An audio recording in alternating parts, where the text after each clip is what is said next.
not to walk between my eyes. I am walking into heaven, trying not to walk between my eyes. I am walking into heaven, trying not to walk between my eyes. I am walking into heaven, trying not to walk between them.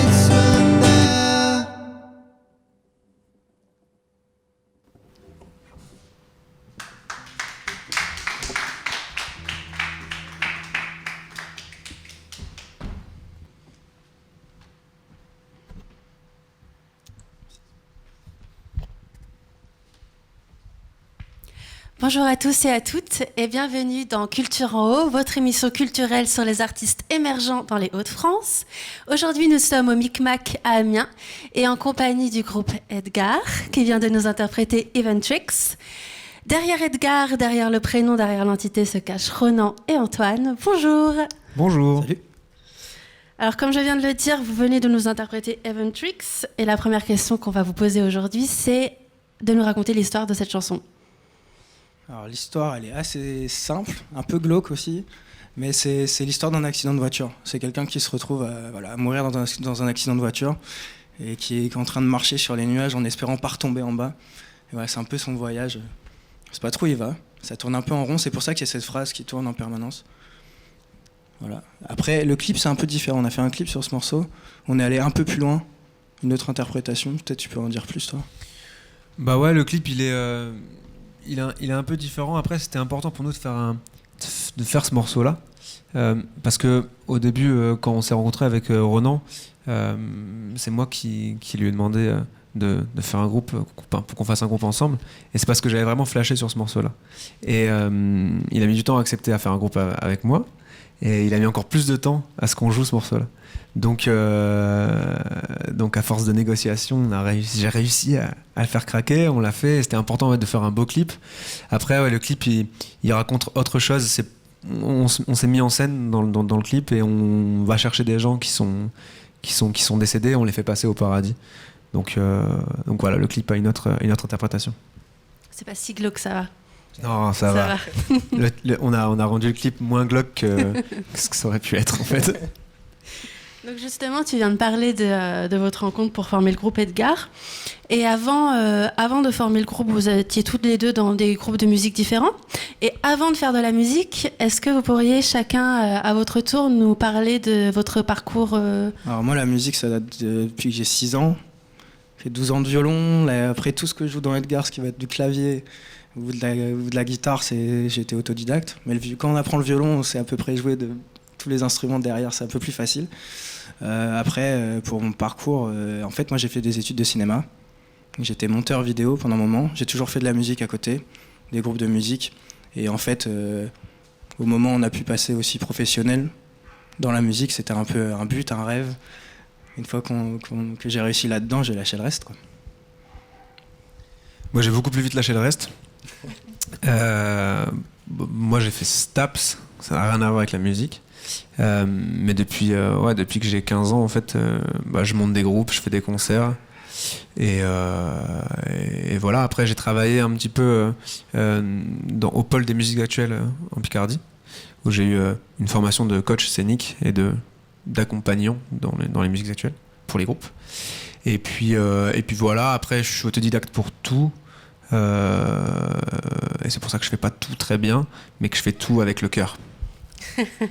Waouh. Tu l'avais pas celle-là. C'est ce qu'il y a de mieux. Tu l'avais pas celle-là. On la garde. Bon alors, la question à laquelle vous n'échapperez pas, je suppose qu'on doit vous rappeler souvent que votre style musical est proche de Simon & Garfunkel, peut-être des groupes R ou Justice. Est-ce que vous confirmez ceci? Est-ce que vous définiriez dans un groupe dans un style musical particulier? Et surtout, est-ce que c'est parce que ces groupes-là vous inspirent que vous chantez en anglais ou pas du tout? Bah, tous les artistes que tu as mis sont des artistes références pour nous. Alors, Justice, quand on vient de voir l'interprétation qu'on a faite d'Evanescence, les gens vont pas tellement comprendre, mais c'est parce que là on a fait une version acoustique. Mais sinon, ouais, tous ces artistes-là qui font de la pop, même Justice qui fait plus de l'électro, mais il y a quand même, ça reste quand même un peu de la pop même quand ils le font. Nous, on est clairement là-dedans en fait. On fait de la pop. Ouais, puis forcément, ce qui nous a bercé tous les deux, je pense, c'était la musique pop anglo-saxonne que nos parents nous ont fait découvrir. Donc c'est aussi pour ça qu'on chante en anglais. Je pense que c'est vraiment une question de musicalité, de référence. On nous pose souvent la question pourquoi vous chantez pas en français. Et c'est pas qu'une question de langue. Je pense que dans chaque langue il y a une musicalité et ce serait pas la même chose en fait. Ouais, puis en fait quand on s'est rencontrés et qu'on a décidé de faire un groupe ensemble, c'était vraiment pour s'amuser et s'épanouir. Et ce qui nous rapproche, la musique qui nous rapproche avec Ronan, c'est vraiment celle-là, c'est vraiment la pop anglo-saxonne. C'est dans ce courant-là qu'on écoute le plus d'artistes, enfin les mêmes artistes quoi. Et alors que dans la chanson française, on n'écoute pas du tout la même chose en fait. Donc c'est aussi ça qui nous réunit. Et Edgar, c'est un duo, et donc on fait ce qui nous réunit. On va pas commencer à faire des choses où on n'est pas d'accord. Enfin, pour l'instant. Alors justement, on sait que c'est difficile de se lancer dans la musique. Vous avez eu la chance d'être accompagné notamment par la Lune des Pirates. Est-ce que vous pourriez parler un peu plus de cette collaboration qui, je crois, a donné vie à votre premier EP qu'on a là et que je vais montrer comme une professionnelle. Ouais. On a été accompagné par la Lune, mais on a été accompagné par tout, on va dire les musiques actuelles en Picardie. Vraiment tous les acteurs des musiques actuelles nous ont aidés. La Lune parce qu'on est d'Amiens, mais aussi l'ASCA à Beauvais, la Grange à Musique à Creil, et vraiment tous les acteurs du milieu en Picardie. Ça nous a permis de ne pas faire trop d'erreurs au début, d'être sur les bons rails et de faire des choix assez cohérents. Et puis surtout, ça nous a donné des outils de travail, des lieux pour travailler et pour griller des étapes assez rapidement. Donc c'est cette chance-là qu'on a eue au début parce que Ronan travaillait à la Lune des Pirates, que moi je travaillais donc au Patch comme j'ai dit tout à l'heure, et d'avoir ces connexions-là, ça nous a permis de grandir assez vite, et je dirais pas tant artistiquement mais plus du côté du développement, du business en fait, de savoir ce qu'il fallait faire à quel moment, et puis d'être entouré et d'avoir des conseils quasi tous les jours. Dès qu'on a une question, on avait la réponse. Donc c'est vraiment ce qui nous permet aujourd'hui de pouvoir en vivre, de pouvoir continuer à créer et de faire que ça en fait.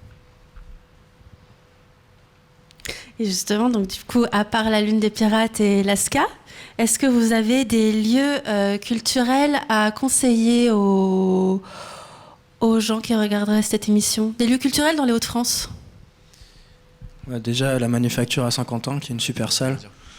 On a eu la chance aussi de faire une ou deux résidences là-bas. Ils nous ont bien aidés. Ouais, c'est une toute nouvelle salle, elle est vraiment chouette. Le lieu est cool, il y a une belle programmation. Et surtout, ils sont les gens qui travaillent là-bas sont super à l'écoute et très gentils. Et il y en a beaucoup, parce qu'on va pas dire le contraire, ils nous ont quasi tous aidés. Mais ça fait du bien qu'une nouvelle salle arrive et qui ait cette envie vraiment de travailler avec les groupes locaux. Donc ouais, c'est un super lieu là-bas. Après, ouais, il y a vraiment des lieux avec qui on a des liens assez forts. Je pense, comme Ronan vient de le dire, au Poche à Béthune, enfin la ville de Béthune en général, parce que la personne qui s'occupe du Poche s'occupe aussi du théâtre municipal, et le Pharos à Arras. Voilà, c'est deux salles qui... Alors on parle des salles, mais évidemment il y a des hommes et des femmes derrière qui travaillent, et c'est ces personnes-là qu'on remercie, et c'est ces personnes-là qu'on a envie d'envoyer des groupes, parce que c'est des gens qui sont à l'écoute, bienveillants, et qui sont vraiment là pour aider les groupes locaux en développement. Ben, merci beaucoup. Et la dernière question, non pas des moindres, quelles sont vos actualités pour 2020 ? Pour 2020, on ne sait pas encore trop.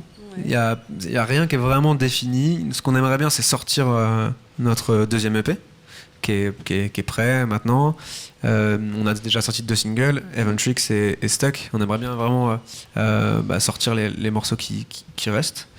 Et puis on est déjà en train de composer pour la suite, avec en ligne de mire, alors que c'est un gros mot et peut-être que ça arrivera pas en 2020, mais en tout cas nous c'est un objectif qu'on s'est donné, c'est l'album.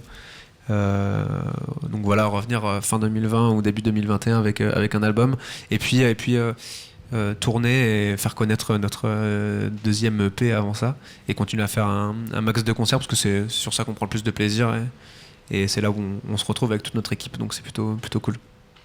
Ben, merci beaucoup. Merci à vous, à tout le monde. À vous. Merci à vous aussi. Merci beaucoup. Et on espère sincèrement que vous allez continuer sur votre lancée. Nous aussi. Et on a hâte d'entendre les nouveaux titres, du coup. Et nous aussi. Ouais. Nous remercions toute l'équipe du Micmac de nous avoir accueillis dans ce très beau chapiteau. Donc le Micmac, le bal monté itinérant à Amiens. Et quant à nous, on se retrouve prochainement pour une nouvelle émission qui présente un nouvel artiste des Hauts-de-France. À très vite.